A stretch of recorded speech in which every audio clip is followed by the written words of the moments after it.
Coming up on InfoSecSync, Apple patches multiple vulnerabilities on its latest iOS update. We'll share which components could have been a major target. Plus, we'll have the latest on the Log4j security flaws that could impact the entire internet. And a Saudi political activist sues U.S. officials in a suspected surveillance scheme. We'll have those stories and more, so get ready to get in sync with InfoSecSync. You're watching the InfoSecSync Weekly News with Nick Thomas and news anchor Leyla Gulen, sponsored by Axellio. Threat detection and response done right. Axellio. Also sponsored by Sirius Federal. Through high-level partnerships with the world's leading technology companies, Sirius Federal provides transformational technology solutions and services for the U.S. federal government. What's your mission? Welcome to the InfoSecSync Weekly News for week ending December 17th, 2021. I'm Leyla Gulen with our host, Nick Thomas. It's great to see you, Nick. Good to see you, Leyla. How are you doing this week? Doing just fine. The clock is ticking down to Christmas. It is, and I'm actually going out to today to finish the last bit of Christmas shopping. What about you?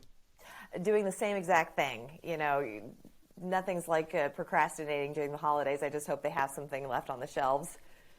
All right, and with that, we'll get started. So the newest in iOS patches, more than 40 security defects have been found in the new iOS 15.2 mobile operating system that have been patched by Apple. According to the tech giant, these vulnerabilities could lead to arbitrary code execution attacks. The issues were confirmed among the ColorSync, Core Audio, Imagio, Model, I/O, and WebKit components. Apple's hardware products have been a major target for high-end malware attacks, with threat hunters documenting at least 17 zero-day attacks hitting macOS or iOS-powered devices.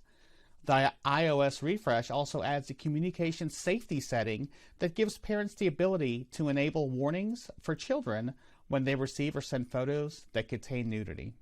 Well, we've got more to come. Cloud service providers getting called out by CISA for upselling on security. We'll have details after the break. Innovation, technology, it's evolving at a rapid pace. The growth of data in our space is outpacing the growth of humans. And that's one of the challenges with technology. It never ends. The federal government is the most important customer in the world. Being able to help any agency, any MilDep, any part of the intelligence community means that you're having a direct impact on the safety, the future of this government and the individuals that live in this country. You're helping many people do a much larger job than yourself.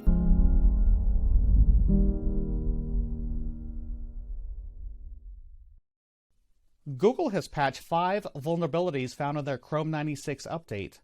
The vulnerabilities include a zero-day that has been exploited in attacks.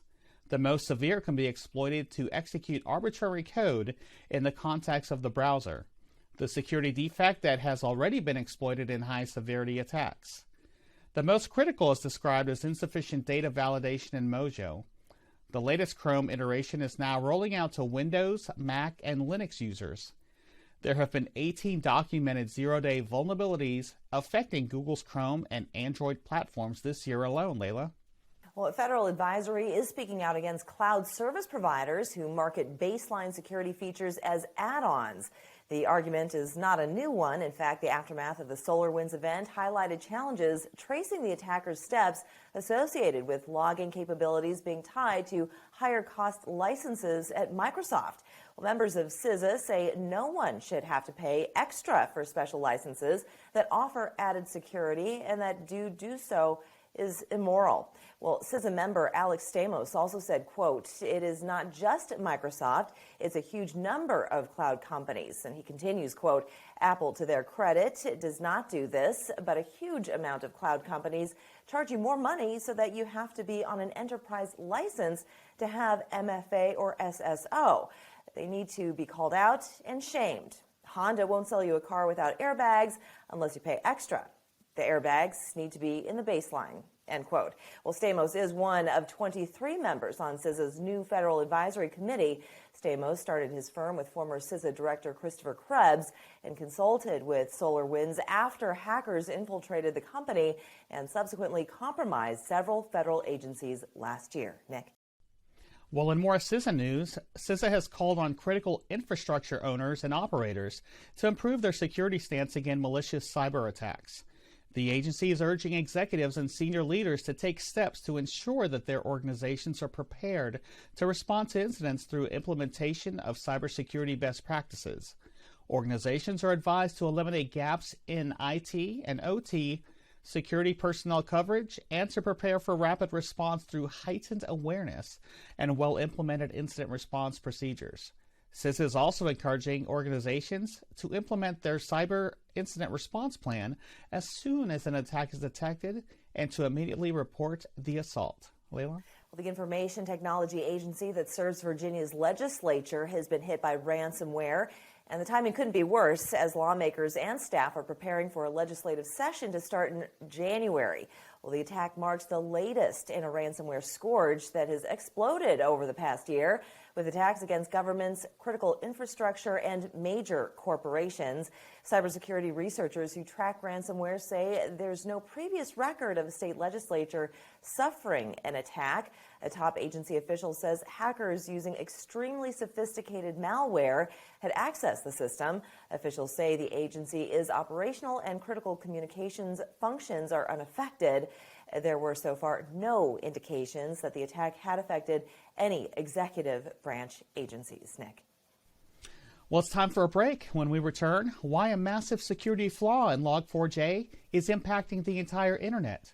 We'll be right back. Are you concerned the next news headline on a security breach includes your company name? In a recent IBM cyber report, 51% of all interviewed organizations reported a significant business disruption during the past 2 years due to a cybersecurity incident, while organizations using 50-plus security tools rank themselves lower in their ability to detect and respond to an attack, with the average security operation team using 70 tools. If more tools and data are not the answer, what can you do? Axellio works with you to optimize a threat detection and response solution to fit your environment to prevent tool and data overload. We leverage and optimize your existing infrastructure enhanced with the Axellio platform as necessary, utilizing open source solutions where applicable. And we work closely with you to deploy, configure, document, and educate your team. Axellio, let's create the right security solution for your environment. Welcome back. Several types of malware are being delivered in attacks exploiting the recently disclosed Log4j vulnerability, named Log4Shell and Logjam. Cybersecurity companies have reported seeing cryptocurrency miners being delivered in many attacks. Botnets that specialize in DDoS attacks have also leveraged the Log4Shell vulnerability. Many of these threats target Linux systems. However, new file encrypting ransomware named Consari has been observed in Windows systems. Microsoft has observed attempts to install Cobalt Strike payloads that can be used for data theft and lateral movement. Nick. Cybersecurity experts say threats such as Mirai and Mushtik, also known as Tsunami, are setting their sights on vulnerable systems to spread the infection and grow its computing power to orchestrate distributed denial-of-service attacks. Their goal is to overwhelm a target and render it unusable. This development comes on the heels of another attack in the last couple of weeks by companies like Ovtech, ConnectWise Manage, and Enable, having confirmed their services are impacted. Leyla. A second Log4j vulnerability was reported, prompting Apache to immediately issue a patch. Researchers say the new CVE could potentially let attackers craft malicious input data using a Java naming and directory interface lookup pattern, resulting in a denial-of-service attack. The patch fixes this issue by removing support for message lookup patterns and disabling JNDI functionality by default. Experts say when a vulnerability gets discovered and publicized, it signals that there are additional vulnerabilities in the same software or fixes for that software and triggers additional research and discovery, Nick. These patches can't come quickly enough. APT actors can smell blood in the water and have already begun exploiting the CVSS 10.0 vulnerability.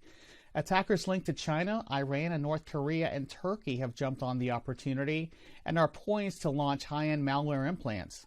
Microsoft's findings confirm earlier reports from Mandiant that nation-state backgroups have added the Log4j exploit to malware rootkits.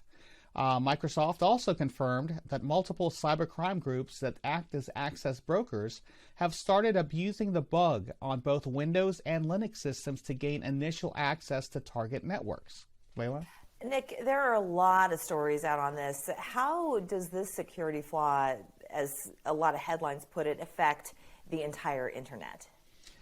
So Log4j, it runs on many platforms. It's open source and everyone uses it. It's probably 90% of the servers and computers worldwide. So Windows, Linux, Apple's Mac OS, and it powers everything from webcams to car navigation systems and medical devices. And that is why all these nation states are seeing this, blood in the water, and going for it. Oh, goodness. All right. Well, additionally, industrial organizations are exposed to attacks. Industrial cybersecurity firm Dragos reportedly observed both attempted and successful exploitation of the vulnerability. Dragos says it has already coordinated the takedown of a malicious domain used in attacks.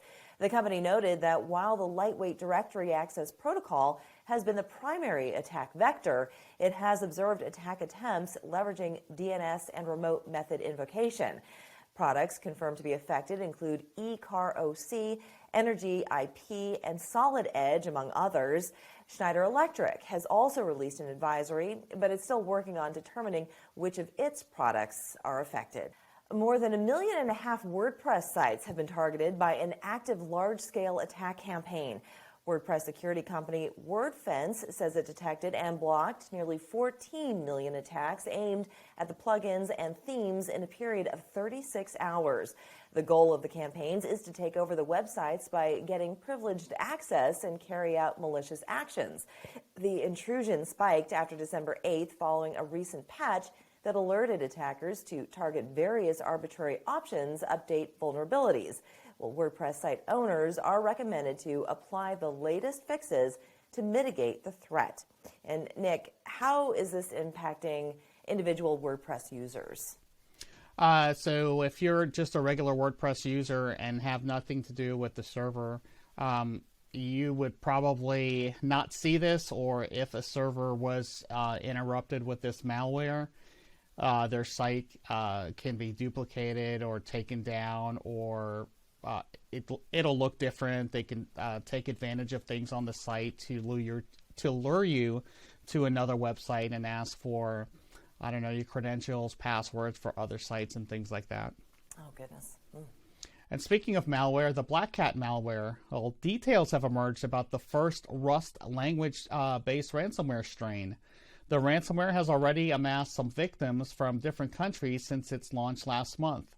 BLACKCAT core developers recruit affiliates to breach corporate environments and encrypt files, but not before stealing documents in a double extortion scheme. The attack is meant to pressure the targets into paying a requested amount or risk exposure of the stolen data should the companies refuse to pay up. The ransomware actor is also said to be operating 5 Onion domains, 3 of which function as the group's negotiation site, with the rest categorized as an Alpha V public leak site and a private leak site. So far, 2 victims have been identified. When we come back, 3 U.S. officials are facing a new lawsuit accused of surveilling a Saudi activist that caused her imprisonment and torture. We'll explain after the break. We utilize technology in ways to transform opportunity for the country, for our citizens, and for the world. We're at the forefront of what we're able to do with some of these solutions when you talk about artificial intelligence and analytics and what we can do with data and how we utilize those solutions to make lives better for everybody. The future's bright and the possibilities are endless.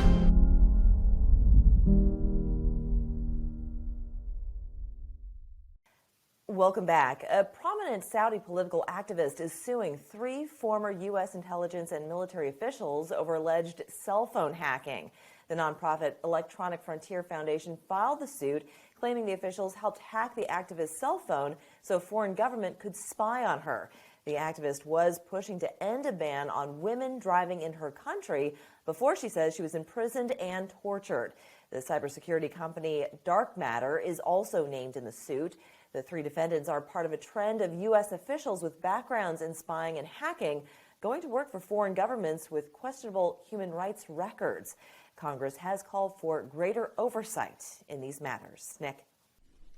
Access to the Tor web anonymity service has been completely blocked by the Russian government. Tor is short for the Onion Router. It enables users to automatically encrypt and reroute their web requests automatically through a network of Tor relays for anonymizing network traffic. It also helps bypass censorship and protects identities from the internet service providers and the websites they visit. The ban coincides with the censorship of 6 virtual private network operators. The government has stepped up its efforts to control the internet and crack down on attempts to circumvent locally imposed web restrictions. Russia accounts for 15% of all Tor users, with more than 310,000 daily users, second only to the U.S. Leyla. Well, Hellman Worldwide Logistics is scrambling to restore operations after a cyber attack forced it to isolate its central data center from the rest of its environment. The company says the incident materially affected its operations, mainly because of severed connections to the data center. Officials say the unspecified attack may have involved ransomware. In its statement, Hellman encouraged customers to reach out to their contacts at the company via their cell phones, despite calling both email and telephone communications safe. The German international logistics company provides air and sea freight, as well as rail and road transportation. Operations are mostly back online, but not yet running at full capacity. Nick. More arrests have been made following a Europol investigation into data brokers. A third Romanian national is facing charges for his role as a ransomware affiliate suspected of hacking high-profile organizations and companies and stealing large volumes of sensitive data. The apprehension comes more than a month after Romanian authorities arrested 2 affiliates of the Revel ransomware family. They're believed to have orchestrated at least 5,000 ransomware attacks and extorted close to $600,000 from victims. The suspect is said to have targeted a large Romanian IT company delivering services to clients in the retail, energy, and utility sectors. And finally, the Military Cyber Professional Association has issued a call for papers for HammerCon. They're looking for talks across all 3 tracks, which include cyber operations readiness and experiences, new emerging research and development, and growing innovations in technology. Submissions must be made by December 31st. The event is scheduled for May 19th, 2022 at Capitol College in Laurel, Maryland. Leyla? Big event. Make sure you sign up before the deadline. Well, that's going to do it for us. On behalf of Nick and myself, we want to thank you for watching. You're now in sync with InfoSecSync. We'll see you again next week. Are your security event notifications impossible to prioritize and act upon? Axelio's Packet Express platform provides total packet visibility that works with your existing analysis applications to enable a comprehensive threat response. Capture any traffic reliably at 100 gigabits per second. Distribute directly from disk to any security application at over 100 gigabits per second to keep up with traffic spikes and growth. Pivot directly from an event into the relevant packets for insightful pre- and post-event analysis. Packet Express for informed decisions and rapid incident response. Axelio. Detect, disrupt, defend. Technology is always moving forward, and one of the things that Sirius Federal does really well is understand how the technology pairs with what the business intent is for that customer. Cisco offers a really robust suite of products and solutions that really help move business intent forward, not just solve a singular problem.